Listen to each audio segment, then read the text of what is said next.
Olá, queridos amigos, bem-vindos a mais um programa Livros com Fé aqui na Ângelos TV. A partir da livraria Paulos em Fátima, queremos levar até si o que melhor o mercado editorial sobre espiritualidade e fé vai publicando. Neste programa vamos ter connosco o Padre João Luís Silva, autor de várias obras publicadas pela Paulos Editora, mas as duas mais recentes são Cartas que a Oração Escreveu e a Corrente de Oração pelo Papa. Não vai querer perder o que ele tem-nos a dizer acerca destes temas que têm a ver com o Papa e têm a ver com a Irmã Lúcia e a sua mensagem. Por isso o convite é a ficar connosco para poder ouvir não só a entrevista com o Padre João Luís, mas também mais novidades e várias novidades que lhe queremos apresentar ao longo do nosso programa. Até já! Olá, viva! Mais uma vez, bem-vindos ao nosso programa Livros com Fé, aqui na Ângelos TV. Como vos tinha dito, temos connosco o Padre João Luís Silva, autor de vários livros publicados pela Paulos, porém gostaríamos de fazer referência sobretudo aos dois últimos livros que tiveram um grande sucesso e continuam a ter um grande sucesso, Cartas que a Oração Escreveu e Corrente de Oração pelo Papa. Padre João, que gosto de ter-te aqui no nosso programa, bem-vindo. Obrigado, Zé Carlos. Obrigado. Também para mim. Começava por estes dois últimos livros, uma vez que já são vários livros publicados pela Paulos Editora. Temos aqui um sacerdote escritor também, para além da sua vida paroquial, na zona de Coruche, portanto, Diocese de Évora, Arquidiocese de Évora, na zona de Coruche. Então, para além desse ministério pastoral e paroquial também, dedicas-te algum tempo à oração escrita, porque se tratam também de textos que brotam da tua oração. Gostaria de começar por este Cartas que a Oração Escreveu. Como surgiu este livro? Como surgiram estas cartas? Estas cartas têm início no ano 2000, no jubileu do ano 2000, quando São João Paulo II vem a Fátima para beatificar o Francisco e a Jacinta. Nesta altura eu já era seminarista, estava a estudar na Universidade Católica e comecei a ler várias bibliografias sobre Fátima, sobre João Paulo II, e foi a primeira vez que li as Memórias da Irmã Lúcia. Fiquei encantado, porque as Memórias da Irmã Lúcia têm dois aspectos muito bonitos, o sentimento e o testemunho de fé, e também, naturalmente, o bom humor com que a Irmã Lúcia escreve alguns relatos da sua infância. E, nesta altura, eu tive, podemos dizer, a ideia de escrever à Irmã Lúcia. Nunca o tinha feito, andei a ver qual era a direção, sabia que ela vivia em Coimbra, que estava no Carmelo, e escrevi à Irmã Lúcia por três motivos. E o primeiro motivo era agradecer-lhe o testemunho que ela nos deixava nas suas memórias. Também dar-lhe os parabéns pela beatificação dos primos, e ela esteve presente na beatificação, Francisco e a Jacinta. E por último, para lhe pedir um terço, porque eu tinha tido conhecimento, através da comunicação social, que ela tinha oferecido ao Papa João Paulo II 300 terços feitos por ela. 100 pelo Francisco, 100 pela Jacinta e outros 100 por ela própria. E então escrevi, sobretudo com esta ideia de lhe dar os parabéns e de agradecer. Depois, mais tarde, quando iniciou o ano escolar, isto foi no mês de junho, já foi depois da beatificação, na Universidade Católica, eu tive outra vez esta inspiração de voltar a escrever.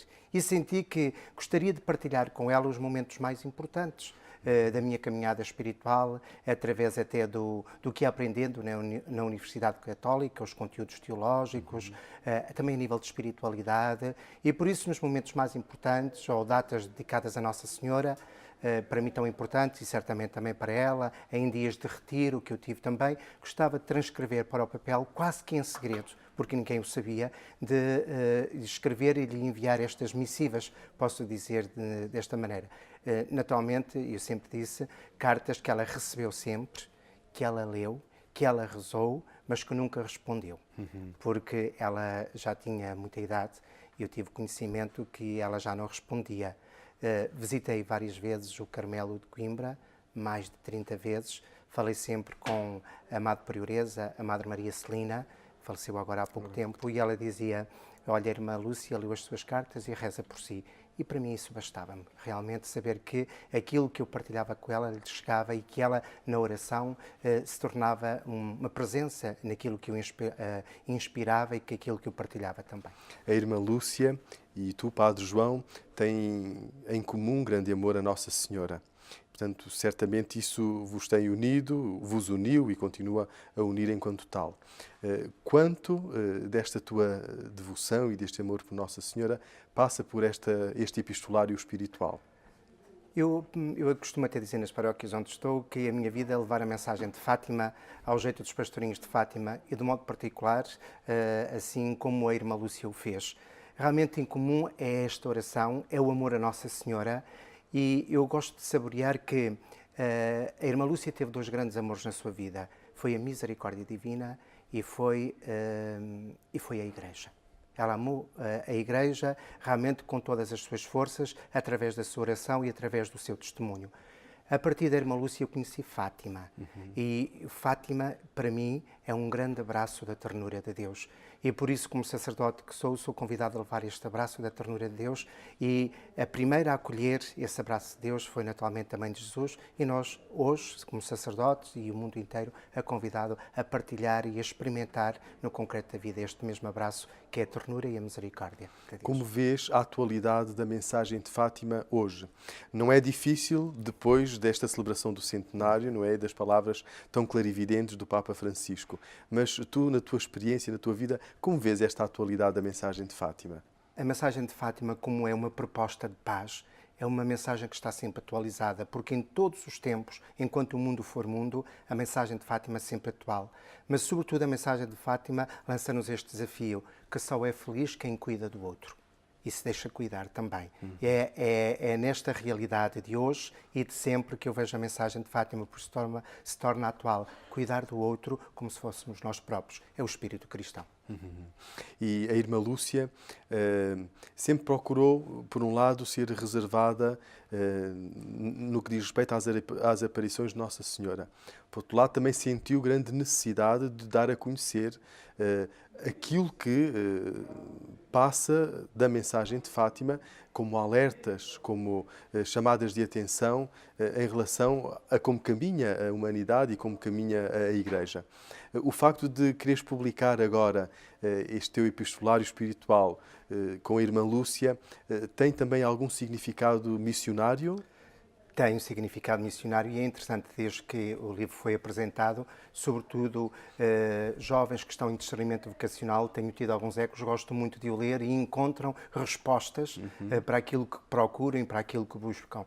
Também a nível familiar, de famílias, eu acho muito interessante que algumas famílias que até leram conjuntamente e viram até parágrafo por parágrafo o que querem dizer e sentiram ali também que estava a sua própria vida também. Ao revelá-las, é isso, levar aos outros aquilo que acredito e aquilo que vivo, mas para mim também tem uma exigência muito grande, porque ao levar aos outros aquilo que escrevi, também me compromete a viver aquilo que escrevi, não é? E aquilo que a mensagem de Fátima me propõe. A apresentação do livro aconteceu precisamente no Carmelo de Coimbra, onde a Irmã Lúcia viveu tantos anos, e foi feita por uma atriz, Maria José Pascoal. Que sintonia existe e como é que a Maria José também leu estas cartas? Eu estive na apresentação e ela, a um certo momento, diz que ficou emocionada com várias cartas. O que é que sentiste ao ouvir isto a partir da tua própria escrita e destas cartas tão pessoais? É interessante que há uma expressão que eu já ouvi algumas vezes, gosto muito, que diz a Mãe de Jesus une os seus filhos. Eu conheço a Maria José Pascoal não há muitos anos, há uns 3 ou 4 anos, e a conhecia porque ela levou a cena um espetáculo chamado Lúcia, uma oração. E esteve numa das minhas paróquias, fui aqui a conheci. E senti logo que ela tinha um grande amor a Nossa Senhora e tinha um grande amor a Fátima. A partir daquele momento começámos a trocar algumas mensagens e percebi claramente que realmente ela revelava uma grande densidade interior e uma grande humildade. E quando tive a ideia de lhe pedir para ela fazer esta apresentação, e já tinha mais ou menos esta ideia que ela iria aceitar, fiquei extremamente feliz, extremamente contente por saber que aquelas palavras tinham sido dirigidas à Irmã Lúcia, agora passavam por aquela que também gostava de viver da mesma forma e que até tinha representado a Irmã Lúcia na sua profissão, como atriz que era e que é. Por isso, para mim, foi uma graça muito grande, porque mesmo nesse dia, no Carmelo, como sabemos, foi a conclusão do processo de beatificação e canonização foram vários momentos que eu não consigo esquecer e que me ajudam sempre, dia após dia, a viver mais a mensagem de Fátima. Bom, agora com a canonização dos pastorinhos, Jacinta e Francisco, agora já só falta de facto a beatificação da irmã Lúcia, que certamente não demorará muito tempo, mas que vai seguindo o seu trâmite normal. E denominador comum sempre das canonizações e beatificações é o Papa, não é? O Santo Padre. E passava agora para podermos conversar um pouco mais sobre o segundo livro que gostaríamos de apresentar. Já foi feita a apresentação também, Corrente de Oração pelo Papa. Corrente de Oração pelo Papa, que vem na sequência, no início de uma pagela, de uma oração que foi feita, a Paulus Editora também a divulgou, essa oração feita por ti. De onde surgiu esta iniciativa de fazer uma oração pelo Papa? E uma oração muito específica. E muito simples também. É interessante que na minha vida tudo tem a ver com o dia 13. E no dia 13 de março de 2013 foi quando o Papa Francisco foi escolhido para ser o Papa, sim, o nosso Papa, o Santo Padre. E impressionou-me imenso quando ele chegou à varanda do Vaticano e se inclinou e disse: rezem por mim. Eu naquele momento estava em casa, estava a ver televisão, como certamente milhares e milhares de pessoas, e disse: eu não posso ficar indiferente a este pedido. Eu lembrei-me de construir uma oração em forma de coroa que se reza pelo terço, com as citações bíblicas dos diálogos entre São Pedro e Jesus. E foi a partir deste momento que, logo nessa noite, rezei e senti notamente que estava a responder este apelo do Papa e me fez sentir tão bem, porque a oração feita pela Sagrada Escritura, pela Bíblia, parece que nos eleva mais a Deus ainda. E a partir daquele momento comecei a rezá-la diariamente, muito individual, porque era algo só meu. Depois, nas minhas paróquias, à quinta-feira, eu tenho a adoração eucarística e algumas das vezes eu comecei também a fazer esta oração no silêncio, individualmente. E uma das senhoras que participa ou que está nessa adoração eucarística apercebeu-se que esta oração, como se rezava pelo terço, era mais rápida que o terço. E perguntou-me: ó Sr. Padre, a oração que faz é mais rápida que o terço, que oração é? E eu expliquei-lhe: olha, foi uma oração que eu fiz pelo Papa Francisco. Sabemos que o Papa Francisco é realmente muito querido por todo o mundo, pelos cristãos e não cristãos. E ele disse: eu também quero. E então fiz uma folhinha e entreguei. Depois, passando algum tempo, quando fiz 10 anos de ordenação presbiteral, lembrei-me de fazermos uma pequena pagela, editada já pela Paulus, distribuí pelas pessoas, tivemos uma missa com todas as minhas paróquias e distribuí a todas as pessoas essa oração. E aí sim foi o primeiro clique, porque eu senti que as pessoas acolheram tão bem esta oração, que nós sabemos, passando pouco tempo, um mês e tal, ela esgotou. Esgotou e foi a nível nacional. Sim, portanto, do norte ao sul do país, incluindo as ilhas e também países de expressão portuguesa, acabou por ficar rendida. Houve uma segunda edição. E houve imediatamente uma segunda edição desta pagela. Depois também eu participei em alguns programas de televisão, que também penso que ajudou, e isto levou a repensar esta oração e por isso mesmo este ano, com a visita do Papa Francisco a Fátima no centenário, então criamos este livrinho com uma corrente de oração. Tem sido realmente uma maravilha e um testemunho belíssimo. Esta corrente de oração que acabou por ter também várias figuras públicas que tiveram conhecimento desta coroinha e que quiseram também rezar e que dão testemunho neste livro. Quem são estas personagens públicas? Estas pessoas estão unidas pela oração, pelo amor de Nossa Senhora. Temos o Manel Arouca, que é tão conhecido, a Isabel Bragança, o Fernando Santos, treinador nacional, a Maria José Pascoal, o Nuno, que é o Nuno Neves, que é o presidente da Mensagem de Fátima, um grupo assim de pessoas que sentiram este carinho muito grande pelo Papa Francisco, que se quiseram unir a esta corrente e que eu tenho consciência e esta certeza que a rezam várias vezes pelo Santo Padre.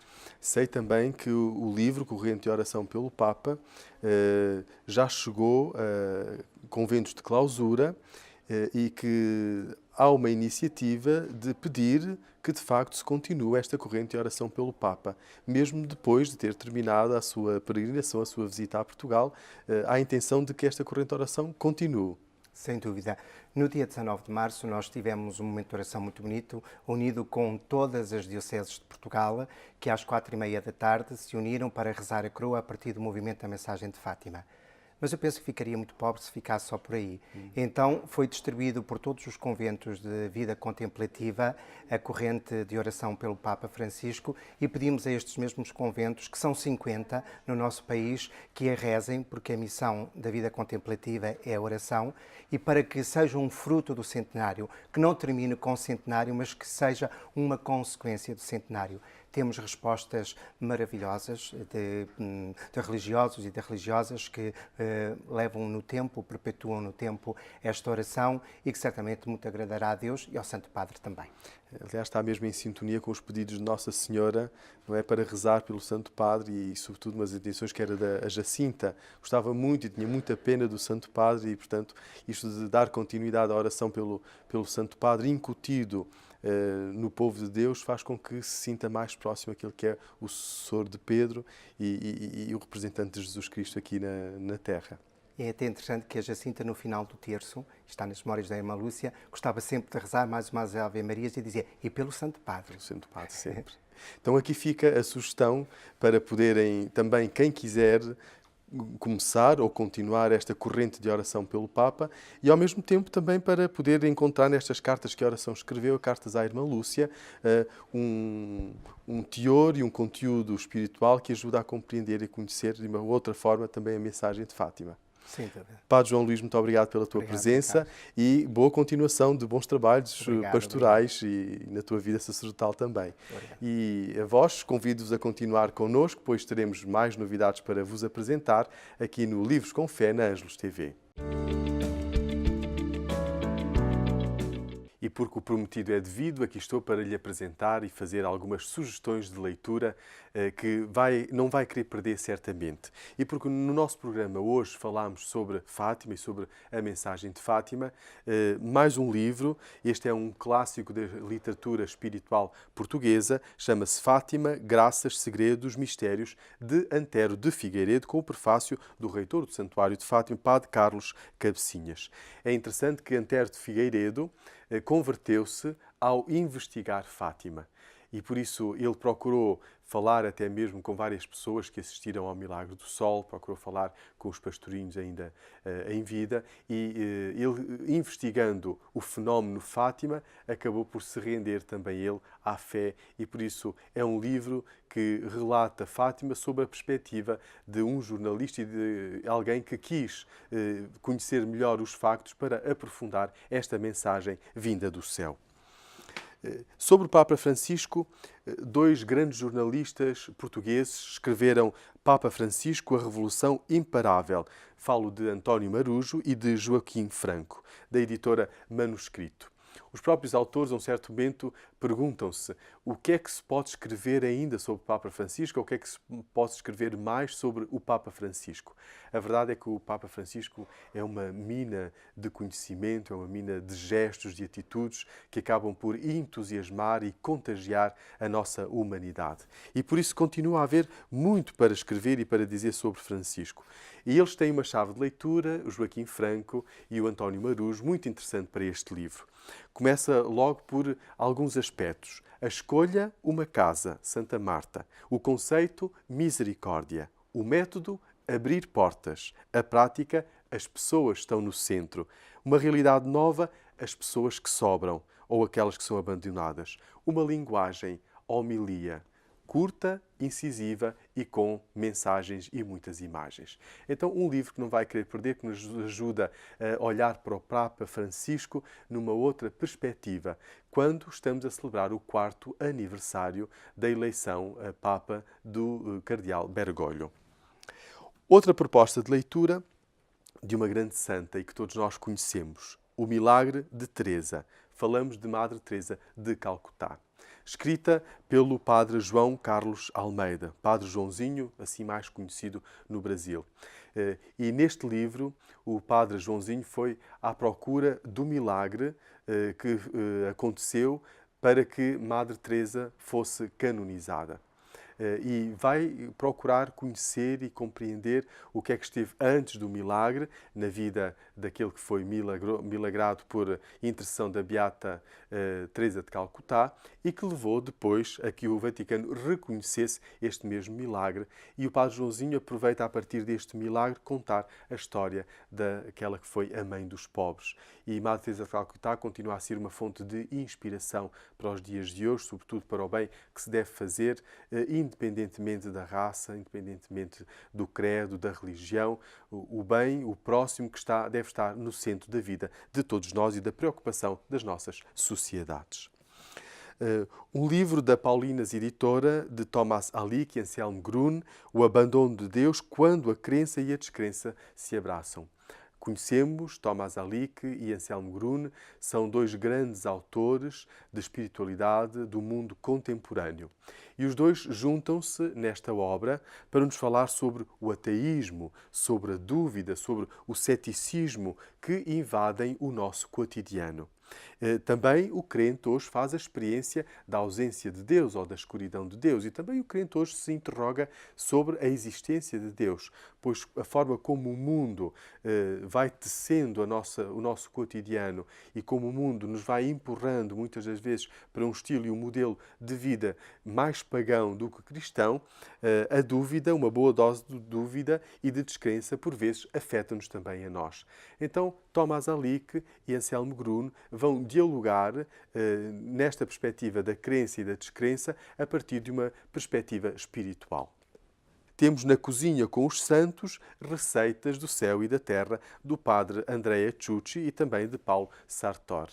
Dois autores italianos e que fizeram uma investigação muito interessante ao longo da história da Igreja e dos documentos da Igreja que nos revela quais eram as receitas preferidas, por exemplo, de alguns santos, ou quais eram as receitas preferidas de alguns papas, inclusive, ou o que é que se comia nos mosteiros mais conhecidos ao longo da Europa e que receitas se tornaram mais conhecidas e se tornaram a ponto de serem utilizadas nas nossas casas e nós não sabemos qual é a origem dessas receitas.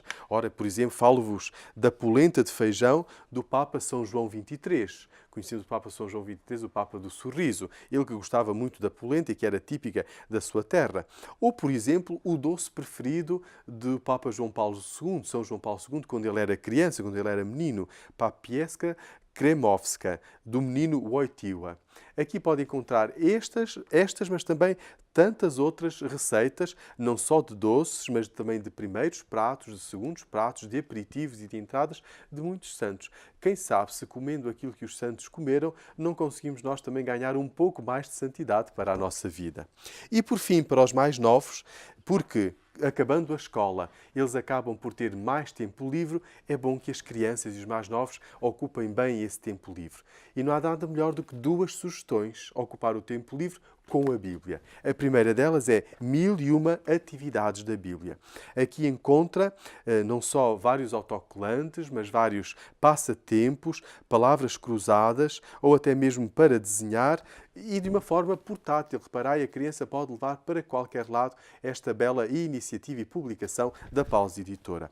Um outro livro também chama-se O Meu Livro de Atividades da Bíblia, que vai na mesma direção. Totalmente ilustrado, a cores, tem páginas para colorir, tem páginas para completar, tem respostas para responder e enigmas para descobrir. São atividades sobre a Bíblia para os mais novos que vão ajudar os seus filhos, os seus netos a se entreterem mais no dia-a-dia e a estarem menos ligados, por exemplo, à televisão, às consolas, aos telemóveis ou aos tablets. Aqui ficam então as nossas sugestões neste programa Livros com Fé. E assim chegamos ao fim de mais um programa Livros com Fé aqui na Ângelos TV. Espero que tenha gostado de estar na nossa companhia. Nós procuramos fazer de tudo para lhe levar boas sugestões e, ao mesmo tempo, para o ajudar a meditar e a refletir sobre vários temas da nossa atualidade. Espero que possa visitar alguma das nossas livrarias, onde poderá encontrar não só as novidades que lhe foram apresentadas e as sugestões que lhe apresentámos neste programa, mas muitas mais novidades e sugestões de leitura, numa das nossas livrarias da Paulos, em Lisboa, em Fátima, no Fundão, em Ponta Delgada, em Benguela, em Angola. Ou visitar o nosso site, que está sempre em atualização, paulos.pt. Se tem alguma sugestão para nos fazer para o nosso programa, escreva-nos para o e-mail livroscomfé@paulos.pt. Temos todo o gosto em receber as suas sugestões. E desejo-lhe desde já uma boa semana, boas atividades, bom trabalho. Se vai começar as férias, boas férias, e aproveite o tempo ao ar livre, porque este tempo bom é um tempo também para espairecer, para passear e para poder desfrutar desta bênção de Deus que nos vai sendo enviada. Boa semana, boas leituras, porque um bom livro é sempre uma boa companhia. Que o Senhor esteja convosco e vos abençoe sempre.